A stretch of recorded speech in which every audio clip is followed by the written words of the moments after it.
পবিত্ৰ শাওন মাহৰ আজি প্ৰথমটি সোমবাৰ ৰহৰ বিভিন্ন সেৱা মন্দিৰত ভক্তসকলৰ মহাদেৱৰ পূজা অৰ্চনা হয়। পবিত্ৰ শাওন মাহৰ আজি প্ৰথমটো সোমবাৰ।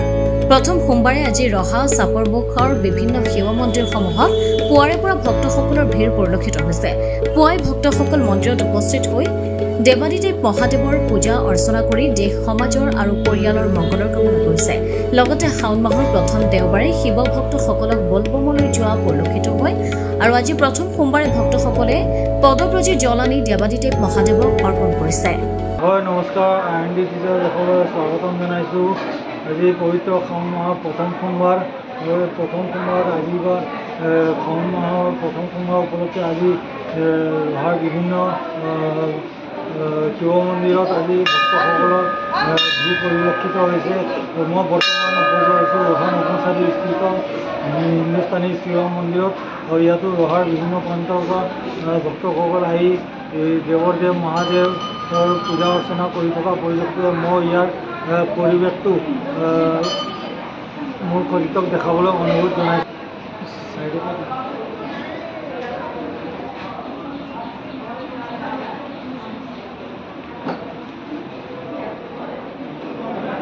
মই দেখিব পাৰিছে আজি হিন্দুস্তানী শিৱ মন্দিৰত ভক্তসকল আহিছে বিভিন্ন প্ৰান্তৰ পৰা আৰু পূজা অৰ্চনা কৰি থকা হৈছে। মই ইয়াত ভিতৰৰ পৰিৱেশটো দেখাবলৈ মোৰ সতীৰ্থক অনুৰোধ জনাইছোঁ। মই দেখিব পাৰিছে ইয়াত ভক্তসকলে পূজা অৰ্চনা কৰি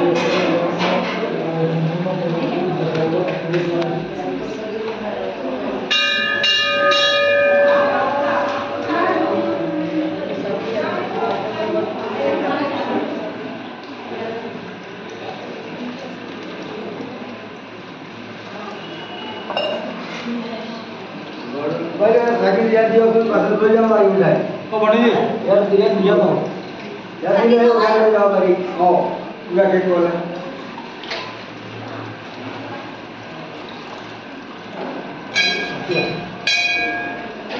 হয়, মোৰ লগত উপস্থিত আছে এই হিন্দুস্তানী শিৱ মন্দিৰৰ পুৰোহিত।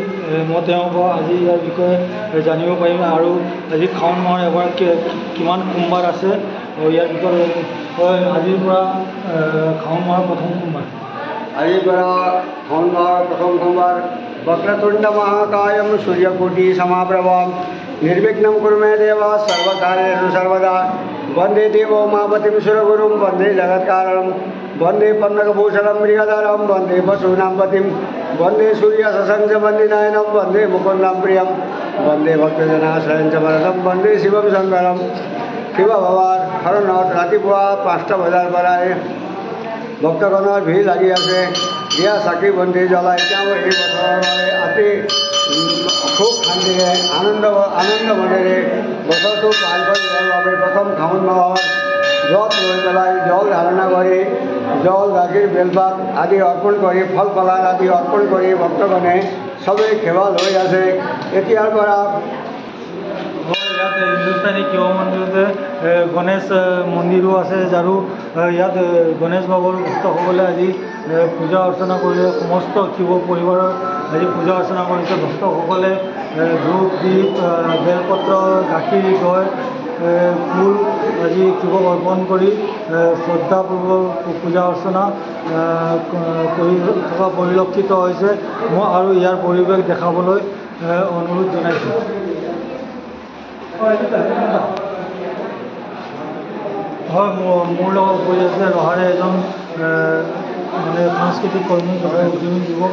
মই তেওঁৰ পৰা আজি শাওন মাহৰ প্ৰথম সোমবাৰ। হয়, আজি ভক্তসকলক ফোন কৰিছে মন্দিৰত। আপোনালোক আহিছে কেনেকুৱা মানে? হয়, আচলতে নিশ্চয়কৈ এটা মহাপ্ৰভু শিৱৰ আজি এটা এই মাহটো শাওন মাহটো বিশেষকৈ এটা বিশেষ মাহ হিচাপে আমি ভক্তসকলে পৰিগণিত কৰি আহিছোঁ আৰু সেই উদ্দেশ্যে আজি আমাৰ এই ৰহাৰ মন্দিৰতো আমিও তেনেদৰে মহাপ্ৰভু শিৱৰ ওচৰত শ্ৰীচৰণত এগছি বন্তি জ্বলাই আশীৰ্বাদ ল'বৰ কাৰণে আমি আহিছোঁ আৰু ইয়াৰ লগতে আমাৰ নিজৰ লগতে যাতে সমাজৰ দেশৰ সকলোৰে মংগল হয় তাৰ কাৰণে আমি শিৱ বাবাৰ ওচৰত প্ৰাৰ্থনা জনাইছোঁ। আজি আপোনালোক পৰিয়ালো আহিছে? হয়, পৰিয়াল সকলো আহিছোঁ। হয়, ঠিক আছে, ধন্যবাদ জনাইছোঁ। দেখিব পাৰি আজি শাওণ মাহৰ প্ৰথম সোমবাৰ আৰু ইয়াত ৰহাৰ বিভিন্ন প্ৰান্তৰ পৰা ভক্তসকলে পূজা অৰ্চনা কৰিছে। IND 365 ফালৰ পৰা সমূহ ৰাইজক শাওণ মাহৰ আৰু প্ৰথম সোমবাৰৰ শুভেচ্ছা জনাইছোঁ। সকলোৰে দিন দেৱ মহাদেৱ সকলোৰে দিন মংগলময় শান্তিময় সুখময় কৰি তোলক তাৰে কামনা কৰিছোঁ। ধন্যবাদ। ৰহাৰ পৰা ছইল খেতানৰ report IND 365 Assam north east.